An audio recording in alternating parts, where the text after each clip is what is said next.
Hello, welcome to my channel. So today we are going to be talking about human anthrax.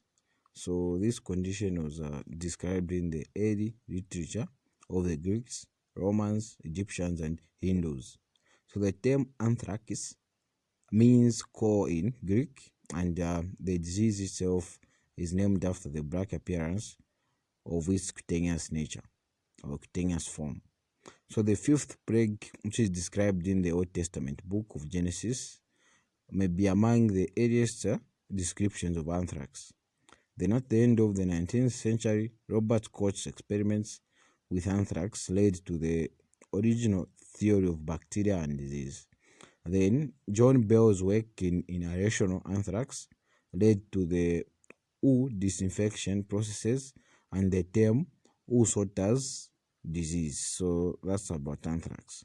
Then going to the microbiology, so where we learn about the causative organism for human anthrax, which is bacillus anthracis, which is a non-motile spore-forming gram-positive rod, and the virulent bacillus anthracis requires a polyglutamic acid capsule and three proteins, specifically edema factor EF, erythro factor EF, and a positive and a protective antigen PA. So those are some of the things. Then going to the clinical forms. So we have about 4 clinical forms. So clinical form number 1, which is known as a cutaneous anthrax. This is any person with a skin lesion which evolves over 1 to 6 days from a papilla through a vesicular stage to a depressed black area, invariably accompanied by edema that may be mild to extensive. Then clinical form number 2, where we have gastrointestinal, where we have any person with abdominal distress characterized by nausea, vomiting, anorexia, and followed by fever.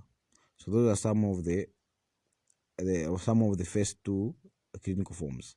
Then clinical form number 3 is known as pulmonary or inhalational anthrax. This is where we have one person with brief prodromal resembling acute viral respiratory illness, followed by rapid onset of hypoxia, dyspnea, and high temperature, with X-ray evidence of mediastinal widening. Then the fourth and last clinical form of anthrax is meningeal anthrax, which is where we have one person with acute onset of high fever, possibly with convulsions, loss of consciousness, meningeal signs and symptoms, commonly noted in all systemic infections, but may present without any other clinical symptoms of anthrax and as an epidemiological link to confirmed or suspected animal cases or contaminated animal products. So how do you define a confirmed case of anthrax? So a confirmed case of anthrax in a human host or in a human can be defined as a clinically compatible case of cutaneous, inhalational, gastrointestinal illness that is laboratory confirmed by 1. Isolation of the bacillus anthracis from an affected tissue or site, or other laboratory evidence of bacillus anthracis infection based on at least 2 supportive laboratory tests. So those are some of the definitions and how to make a diagnosis and how to confirm a case in short. Then risk factors, we can have 1 where have exposure to the environment which is suspected to be contaminated. We can have a high interface between domestic and wild animals. The other is inadequate grazing pasture in the areas. We have long free-range movement of cattle in most affected regions. Then the opening of dead animals for consumption and sale. Then the other is sale of the meat from the dead animals, which facilitates the spread of the suspected disease from the epicenter to other areas. So that's why restaurants usually advise to eat meat that dies of unknown causes. The possibility of spread to other areas is where we have the majority of the meat from the deceased animals, which are pressed in a small market and sold to neighboring regions at a cheap price. As a result, there is a high likelihood of the spread to other areas. Then clinical features. So clinical features, we divide them according to the four major anthrax syndromes. So cutaneous, we start with cutaneous. So cutaneous anthrax is the most commonest form of the disease, and it usually develops after spores of the bacillus anthracis are introduced subcutaneously through cuts or abrasions. Then they have an incubation period of 5 to 7 days with a range of 1 to 12 days. Then more than 90% of the lesions usually occur in exposed areas such as the face, neck, arms, and hands. So those are some of the things. Then how do they develop? So they usually develop as a small, painless, pruritic papule and quickly enlarges and develops a central vesicle or bura, which is followed by erosion, leaving a painless necrotic ulcer with a black depressed area. The inertia with extensive surrounding edema is highly suggestive of anthrax, but less often causing palpebral swelling and necrosis of the eyelids. Then under the same cutaneous, you can also find cellulitis, which is due to anthrax. Then other systemic symptoms you can find, or systemic symptoms include fever, chills, malaise, and headache. Then complications of cutaneous anthrax involve airway obstruction from head and neck involvement, sepsis syndrome, and meningitis. Then you can have a mortality which is high if untreated. Then we go to inhalational or pulmonary anthrax. So when you inhale bacillus anthracis spores, with spore-containing particles, they are aerosolized while working with contaminated animal products such as wool, hair, or hides inside the airway. Then inhalation of or they can also occur due to inhalation of weaponized and intentionally released spore preparations. So this type of inhalation is usually referred to as bioterrorism. Then the median incubation period for inhalation anthrax is estimated to be 7 to 9 days. Then under the prodromal phase, which is non-specific, so we have symptoms such as myalgia, fever, and malaise, and they approximately occur within 4 to 5 days. Then the fulminant phase usually has a rapid progression, and there is severe dyspnea and hypoxemia and shock. And 1/3 usually develop meningitis. Then hematogenous spread causes hemorrhagic meningitis and submucous gastrointestinal lesions. And then mortality usually occurs within days, and it's more than 95%, and it even leads to hemorrhagic mediastinitis and a rapid progression to septicemia. Then antibiotic therapy of lead to help in fulminant phase. Then the following two are chest X-ray radiograph, which shows mediastinal widening in a patient with inhalational anthrax. So you can even pause and try to check it out or zoom in. Okay, then you go to the third one, which is gastrointestinal, where we have consumption of undercooked meat from animals infected with anthrax. Specifically, you can give examples of those animals such as cattle, buffalo, hippo. Then they usually occur in family cluster or point source outbreaks. Then we have subclinicals or clinical forms of gastrointestinal anthrax, where we have oropharyngeal or intestinal. But intestinal is more common than oropharyngeal. Then intestinal anthrax usually present with asthenia, headache, low-grade fevers, facial flushing, and conjunctival infection, abdominal pain, nausea, hematemesis, and occasionally diarrhea. Then ascites usually common within 2 to 4 days. Then under the oropharyngeal, anthrax, we have edema and painful swelling, which may develop in the oropharynx and neck. You can also have cervical lymphadenopathy, pharyngitis, and fever. The mortality is very high, which is about 2 to 5 days of onset. Then lastly, we have the meningitis, the meningeal anthrax.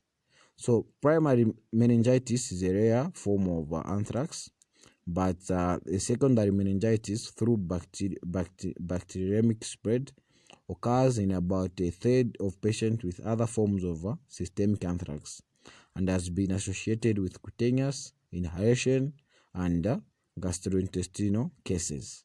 Then symptomatology, you find that they usually present with fever, headache, and meningeal signs. So signs of meningitis. And other signs, you can have delirium, coma, and you also have to know that anthrax meningitis is frequently associated with intracranial or subarachnoid hemorrhage. Then how about disease in animals themselves? So the disease is usually fulminant and can be acute, subacute, or chronic. There is a sudden apoplectic death of animals, and in the acute phase, you find that they present with respiratory distress and even convulsions. Then they present with also edematous lesions, blood exudates. Then the mortality rate occurs in 1 to 2 days, and usually less than 5 days. Then those who are there are animals which are resistant, for example pigs, so they usually end up having chronic infection. So how do you make a diagnosis of anthrax? So there is a clinical and laboratory kind of setup. So under the clinical, we use signs and symptoms and with epidemiology. Then under the laboratory, you can use one, if you growth of a bacillus anthracis on culture of a clinical specimen. Then the other is isolation of a bacillus anthracis group organism from a patient with a compatible clinical syndrome, and epidemiology. So you have to consider anthrax until proven otherwise. So depending on the syndromes, so just depending on the syndrome, that's where you have to get a specimen.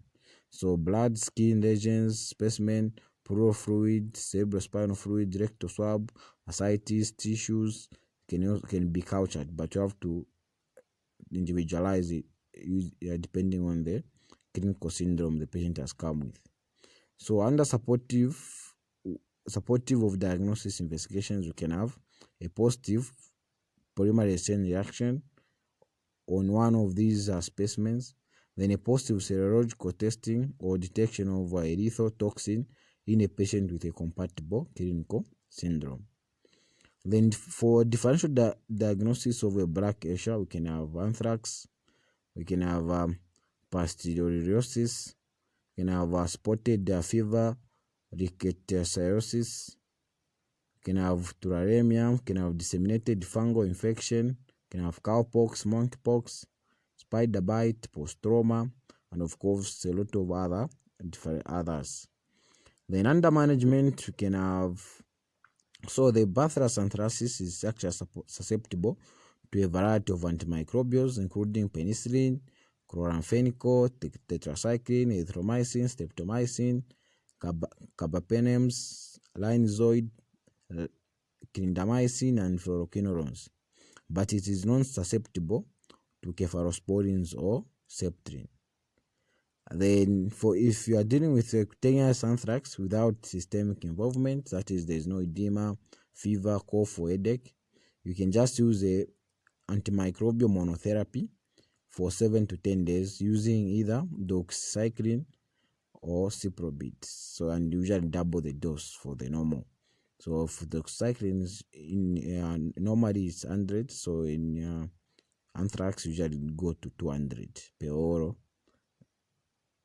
in short, since we are just dealing without systemic involvement. Then the other alternatives for penicillin susceptible strains under the cutaneous anthrax without systemic involvement, you can use amoxicillin, dialkysate double, so you are on 1 gram TDS, or APNV 500 milligrams QID. Then if we are dealing with a systemic anthrax without meningitis, now you have to use antimicrobial combination therapy and IV this time. So doxycycline and ciprofloxacin 7 to 10 days. Then plus you add an antitoxin such as raxibacumab and obritoxazimab or an anthrax immunoglobulin. Then other things you can do under supportive is a drainage of pleural effusions, consideration of adjunct glucocorticoids. So those are some of the things you have to individualize patients on. Then for prevention and control, of course, for preventive measures, you have your PrEP and PEP. You have to immunize high-risk groups and vets, such as the vets and military. Then, if there is a patient who is infected, you have to do infection control of such patients and the environment. So that includes isolation, disinfection, and you have to investigate contacts and you do a specific treatment. Then for decontamination, you have to remove contaminated clothing, decontaminating the environmental surfaces. Then how do you control animal infection? So you have to do animal vaccination, sterilize bone meal when used as animal feed. You have to disinfect animal products when feasible. So those are some of the things we have learned under anthrax. And thank you for watching. Please subscribe if you haven't subscribed, and see you on the next tutorial.